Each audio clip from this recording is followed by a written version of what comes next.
Des ondes Vocast, le tour des ondes en 80 tours. On va parler ensemble de programmation musicale, un sujet qui m'a été proposé sur Twitter par Hugo Nander, que je remercie. Et je suis ravi d'en discuter avec celui qui a, entre autres, créé Fréquence 3, Alexandre Martina. Alexandre sait faire beaucoup de choses en radio. Il est notamment, depuis de nombreuses années, programmateur musical pour des web radios et des radios B. Merci Alexandre d'avoir accepté mon invitation. Eh bien, merci à vous de m'inviter. Alors, comme je le disais pour te présenter, tu es le président fondateur de Fréquence 3, qui a fêté ses 20 ans en avril 2021. Nous en parlerons dans la prochaine partie de l'épisode. Alors Fréquence 3, qui est à l'origine une web radio, t'a permis d'avoir une première expérience en programmation musicale. Aujourd'hui, tu travailles pour RCS, qui est un géant mondial spécialiste des logiciels radio. Dans la suite des produits RCS, il y a le bien connu G-Selector qui est dédié à la programmation musicale. Alors, corrige-moi si je me trompe, mais pour résumer, un programmateur ou une programmatrice musicale, c'est quelqu'un qui est chargé de la diffusion des musiques en respectant certaines règles artistiques et légales, tout en s'assurant de respecter le format, l'identité musicale de la radio. Mais est-ce que ce rôle-là de programmation musicale diffère en fonction des radios ? Est-ce qu'un programmateur musical va faire la même chose, qu'il soit sur Énergie, France Musique, Nova ou même une locale comme Top Music par exemple ? Alors en soi, effectivement, c'est bien résumé. Le programmateur musical doit savoir mettre en fait la musique à la radio avec certaines contraintes, contraintes éditoriales principalement, contraintes de timing aussi, mais ça c'est plus on va dire technique. Mais là effectivement où ça va changer, c'est cette ligne éditoriale, ce qu'on appelle la cible qu'on va chercher à atteindre, et surtout aussi l'attention que va porter le programmateur ou le directeur de la radio sur est-ce qu'on privilégie le mix global, est-ce qu'on privilégie les titres, la façon dont c'est enchaîné. Enfin, il y a tout ça qui va différer. Et est-ce que dans chaque radio, il y a toujours qu'un seul programmateur musical ou parfois ça peut être carrément une équipe ? En radio nationale, il va y avoir des comités d'écoute pour sélectionner les titres qui vont rentrer en playlist, et puis effectivement une équipe, parce que de faire la programmation musicale, c'est peut-être pas marrant tous les jours de faire ça de façon un petit peu robotisée. Le côté cool dans la programmation musicale, c'est de sélectionner effectivement ce qu'on va rentrer dans la machine et de faire les fameuses catégories. Et puis il y a le boulot, on va dire peut-être moins cool, qui va être vraiment de programmer et d'ajuster au jour le jour. Et dans certaines radios, effectivement, ils sont plusieurs pour pouvoir vraiment avoir un double regard. Généralement, en radio régionale, il n'y a qu'un seul programmateur qui effectivement incarne tout ça, en fait, qui incarne la ligne éditoriale, le côté artistique et on va dire ce boulot vraiment d'ajuster les timings. Je suppose que sur Vibration, tu étais tout seul justement. La radio Vibration, qui est une radio musicale, une station locale privée du groupe 1980 basée à Orléans. Donc pour se faire un ordre d'idée, Vibration, c'est ça.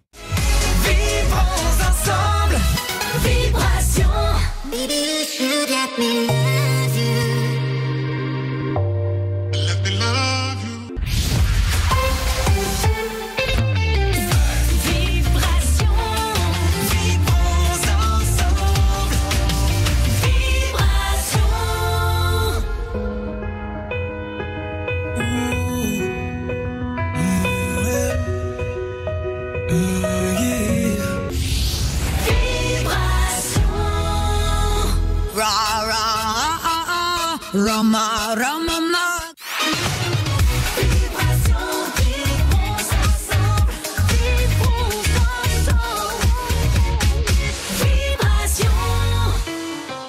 Alors la programmation musicale doit correspondre à ce qu'on appelle un format, c'est-à-dire son positionnement quant à sa couleur d'antenne, son répertoire, son genre musical, la part de talk à l'antenne et du coup sa cible. Puis justement, pour revenir sur ce qu'on vient d'écouter avec Vibration, quel est son format ? Comment tu le définirais ?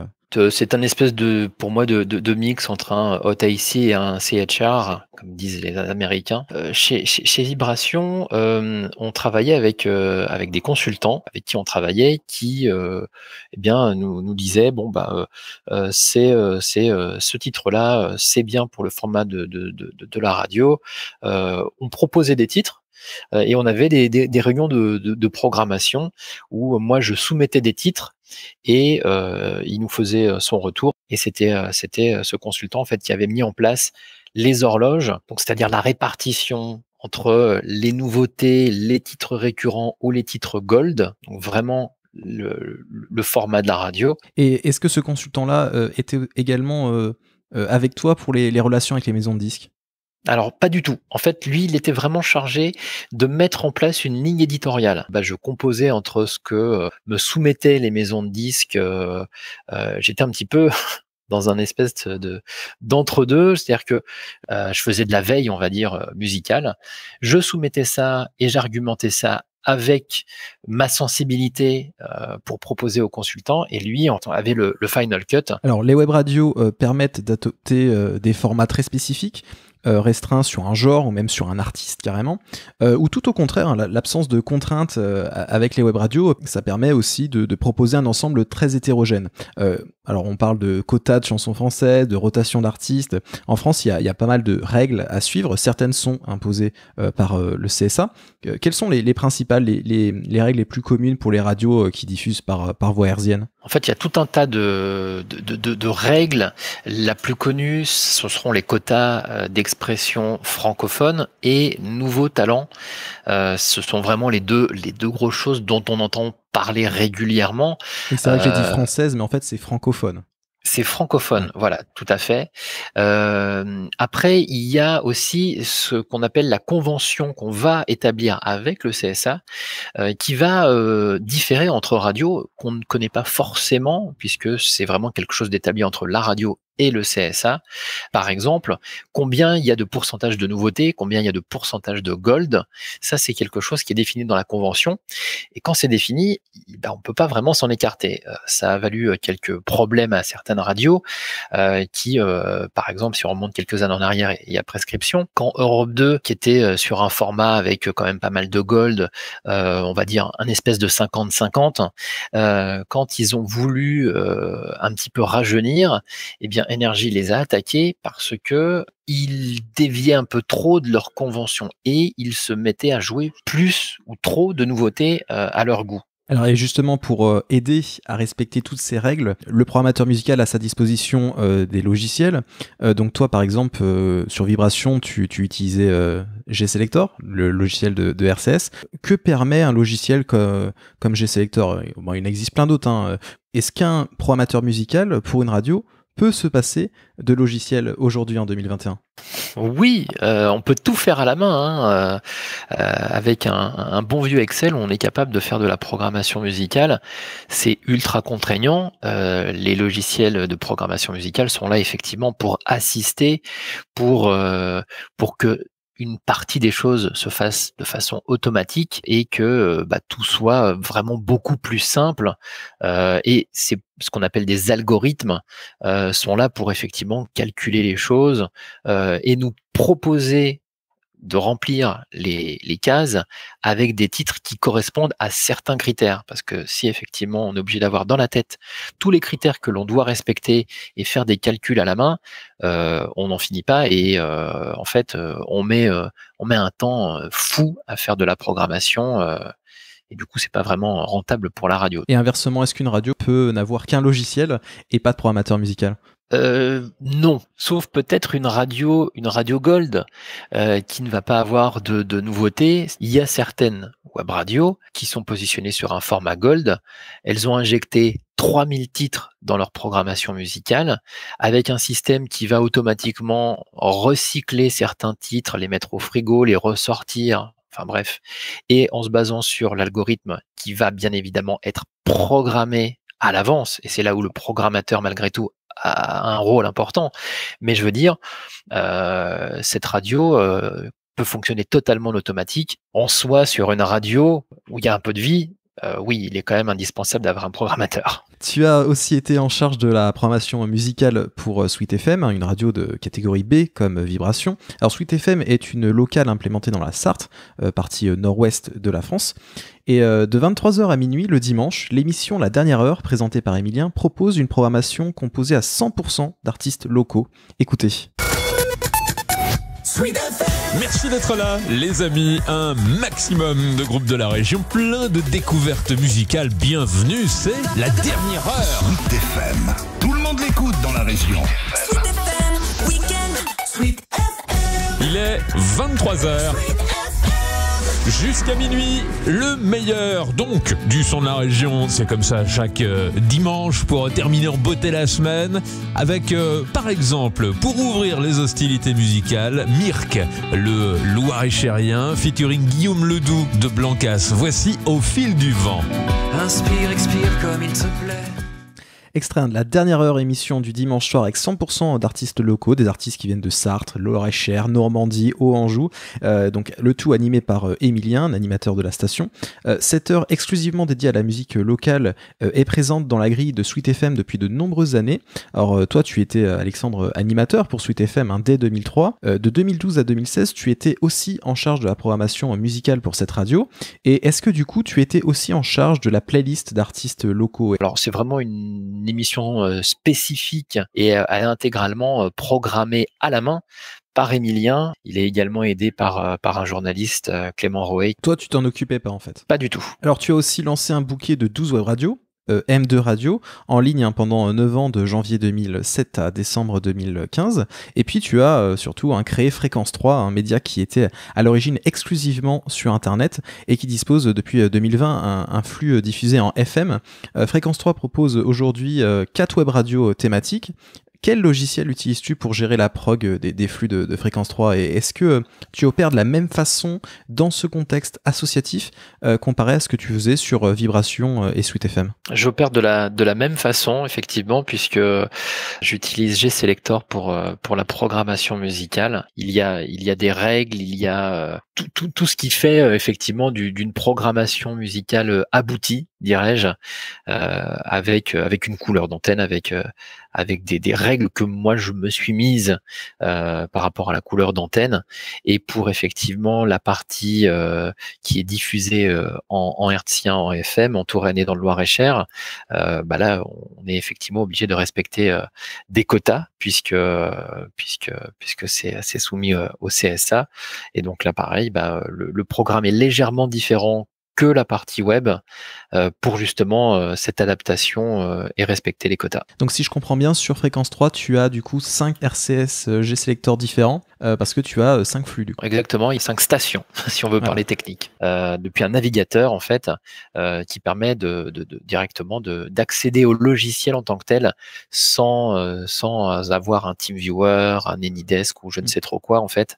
Il y a des solutions vraiment natives proposées par le logiciel pour faire ça à distance.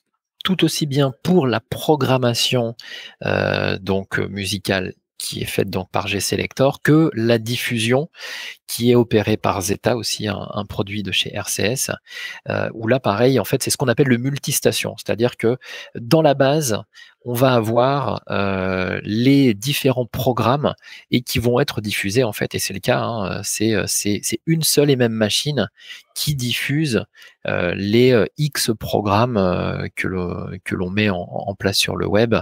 Il y a une diffusion qui est déportée dans un studio en Indre-et-Loire pour la partie FM, mais c'est juste technique cela. Pour revenir à Fréquence 3, le 15 avril 2021, la web radio fêtait ses 20 ans.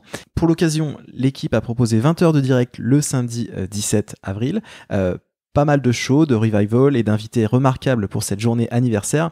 Voici un rapide aperçu de ce qu'on pouvait entendre tout au long de ces 20 heures de live. Fréquence 3. Fréquence 3. Bienvenue la Gaule. Fréquence 3. Tu vas bien Alex? Elle est sacrément dure cette Gaule ce matin. 20h, je sais pas, maintenant ça tourne au Viagra 20 ans plus tard. Fréquence 3 fête ses 20 ans. On les fait pas. Eh non, ouais. c'est vrai. Quel naturel, quelle fraîcheur. T'as vu ça? Puis à l'ancienne, on bouffe les temporaires. Fais pas attention, on s'en fout. De toute façon, on n'a pas progressé depuis. C'est surtout moi. Surtout moi, mais en même temps, on m'a demandé, en fait, surtout tu fais comme avant, à savoir que tu viens sans rien préparer. Exactement. C'est un petit peu le principe de la Gaule. Alors, pas de préparation, on a juste mis 2-3 titres un petit peu débiles, là, comme ça, comme on aimait à l'époque, qui réveillait le matin. Fréquence 3, 2021. Guilty Pop Club est parti sur Énergie. sur Skyrock. Skyrock. 2001. 2021, Indie Pop Club fête les 20 ans de Fréquence 3 avec David Laser. Fréquence 3. Alors, j'en ai oublié, mais on a eu Amel Ben, Christophe Willem, Matthew Stone, Gala, Indra, Cascada, Shaim, Zao, Willy Rovelli, M. Pokora, Donald Jackman, Jarry, Nawel Madani, Baptiste Diabiconi, Constance, Anne Bernex, Alex Good, Tal, Bastian Baker, Axel Tony, Justin Bieber, Carly Rae Jepsen, Leslie, Karima Charny, Quentin Mosiman, Bruno Guillon et Kevin Razi, entre autres. Voilà, tous ceux qui ont participé avec nous au Big Show à l'époque. Et d'ailleurs, Nawel Madani, on la retrouvera dans une des séquences best-of qu'on va diffuser. Maintenant, on va écouter la première. C'est très rapide, mais c'est juste pour vous remémorer un peu ce qui se passait il y a quelques années dans le Big Show sur Fréquence 3. L'homme qui racontait sa live. T'as une grosse live quand même, hein. Et il n'y a pas que ça. Excusez-nous, on va vous laisser. Écoute, c'est la se souvient du poney, laissez-la. Merci beaucoup de nous avoir accordé un peu de ton temps. On sait que t'es très chargé, que t'as un calendrier pire qu'un ministre, hein, Shaim, pour l'avoir. Non, mais passe un moment avec vous quatre comme ça fait plaisir de prendre du temps, donc merci. Merci, c'est mignon. Je suis bien lesbienne, hein. Écoutez Fréquence 3 partout, tout le temps, sur l'application Fréquence 3. Comment ça va depuis 15 ans, Manu, quand tu es venu nous voir dans le groupe C'est vrai, c'était chez vous, c'est peut-être pour ça que ça marchait. C'est peut-être pour ça que ça marchait. Non, c'était rigolo, je me rappelle, on était venu chez vous avec Olivier Rioux, on avait fait un blind test. Alors maintenant, avec le temps, tout le monde a oublié, donc je peux dire que j'avais gagné. En même temps, c'est toi qui le faisais, le blind test, hein. Non, c'était contre Olivier. Ouais, contre Olivier, exact. Olivier qui nous écoute dans sa campagne. Big up, Olivier. Tu sais qu'il a mal terminé, Olivier. Maintenant, il est devenu alcoolique. Il vit avec des animaux au milieu de la forêt. C'est terrible. C'est terrible. On l'a pas aidé, hein. On va pas te le cacher. On l'a même un peu poussé. On a vu les photos, on est dépité. Ah bah oui. Ah oui, non. C'est terrible. Il vit dans les arbres maintenant. Mais il est heureux. Hein. Il est heureux.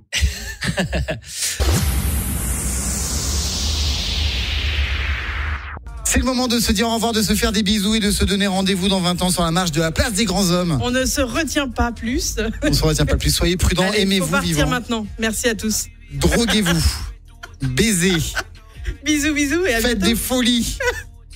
Et... Allez, salut. Et cut.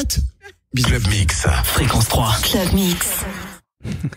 Voilà, pour préciser ce qu'on a entendu dans ce condensé d'extrait, l'invité qu'on a pu entendre, c'était Manu Lévy qui est intervenu depuis chez lui vers 20h30. Vous pouvez réécouter en partie cette émission anniversaire, rendez-vous sur YouTube notamment. Des ondes Vocast.